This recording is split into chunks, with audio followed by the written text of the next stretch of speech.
In this lesson, we're going to get a little bit deeper into type and typographical settings. So you can see here I've got a lot of text here, and I want to be able to sort of control the layout of this text. I want to control the spacing, the hyphenation. I want to control what's called the tracking and the kerning. And of course, I want to control the font size and things like that. So let's go ahead and just start off with this text box right here. And I'm going to just simply double click to get inside of it. And if I triple click, I get the whole paragraph there, which is really nice. And this time we're going to work specifically on the properties panel. So let's go ahead and just bring this out here. And I want you to notice how I have a section called the character section, and I have a section here called the paragraph section. Now, what you may not see is some stuff that's hiding inside of here. So I'm going to click on my little ellipsis there, and I'm going to click on this little ellipsis here so we can see all the options that may not be available to you. So our character settings here are going to affect what? Our font size, and also things like our leading, okay, and our kerning, and our tracking. Some funny words that maybe you've never heard before. So let's explore what these things are. Okay, so the first thing we're going to talk about here is just our leading. Our leading is just basically the line spacing. But let me just show you by example. I'm just going to go ahead and bring that up. And now you can see how I can control that. Now you'll notice how I lose a little bit as I make it too big. And we'll explain why that is in just a second. I'll do that one more time. And you can see how I made my line spacing bigger, but it became too big for what? The text box. So I'm going to go ahead and tap on the W key. And you'll be able to see kind of everything that's going on there. And you'll also notice that there's a little red plus sign there. Okay, and that plus sign is basically telling me, hey, you know what? You are missing something, right? Be aware of that. And if you're keeping an eye on your errors down below, there'll be a new error. So I'm just going to go ahead and drag this down, and lo and behold, there it is. So I'll go ahead and just do some more clicking in there. All right, and you're going to see here, I can go ahead and make that even bigger now. Fantastic. I'm super happy with that. Now let's go ahead and talk about a different typographical property, which is our tracking. All right, so let's just say we have this title here, and we want a little bit more space in between all the letters, therefore making the whole line of text get a little bit wider.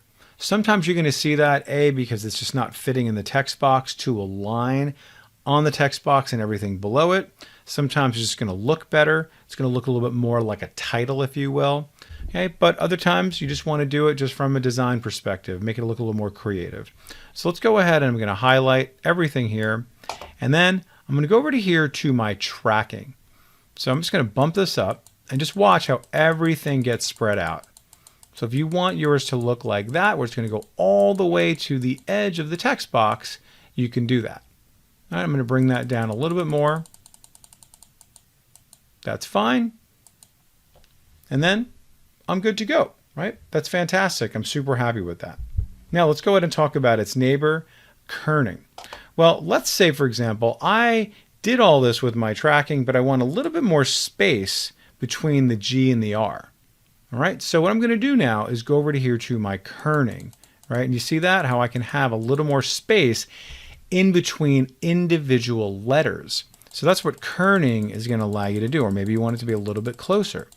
Sometimes you're going to do kerning because it just kind of makes words look like other words. Okay, so if two letters are too close to each other, it could actually create the illusion that that word is something else. Okay, so just keep that in mind. We don't want any kind of confusion. So sometimes kerning allows us to have that. So it's from a design perspective, but also from a practical perspective.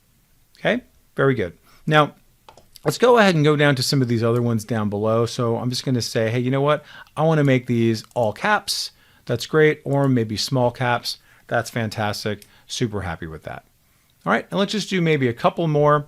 Let's go over to here. I'm going to just go into this text box, and I'm going to go ahead and just do Command or Control A to select everything. And let's make our leading a little bit more so it then just fills in all the boxes there. That's great. Maybe a tiny bit less. And you know what? I can even type it in if I want to. 10.5. Wonderful. Love that. That's fantastic. Now, let me just show you another way that you may want to be applying some of these. So what I'm going to do this time is I'm going to come back to this text box, and I want you to see how I have a little hyphen there. I don't want hyphens anywhere. Maybe some of your paragraphs have hyphens, you want to get rid of them.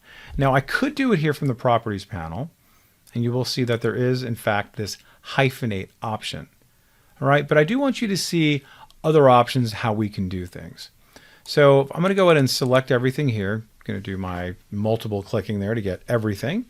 And I want you to see way up on top here, I have a lot of my same choices that we've already seen before. My font type, there's my capping, there's all my tracking and my kerning and leading and everything like that. And then you're also going to notice that right underneath this A is this little backwards P for the paragraph symbol. And you can see I get a whole bunch of other settings here as well. All right, now from here, you'll be able to see a lot of options, including hyphenate. See that? Turns it on, turns it off. And then you'll also see like bullets and numbering, the ability to do shading and borders, even drop caps, which we're going to do later on. But I want you to really kind of explore other ways to do it, because you may prefer to do it this way, because maybe this properties panel can be a little bit kind of cumbersome to have to go up and down. Let's go ahead and dock that again. And you might prefer this way of doing it. So you can see how I can just very easily toggle back and forth between all of these typographical settings. All right, so pretty basic stuff, but really, really important to have control over all of your typographical elements. And InDesign gives you that kind of control, and hopefully it makes it pretty simple and straightforward. Okay, practice this, and we'll see you in the next lesson. If you're not a subscriber, click down below to subscribe so you get notified about similar videos we upload. To see the full course that this video came from, click over there. And click over there to see more videos from Simon Says It.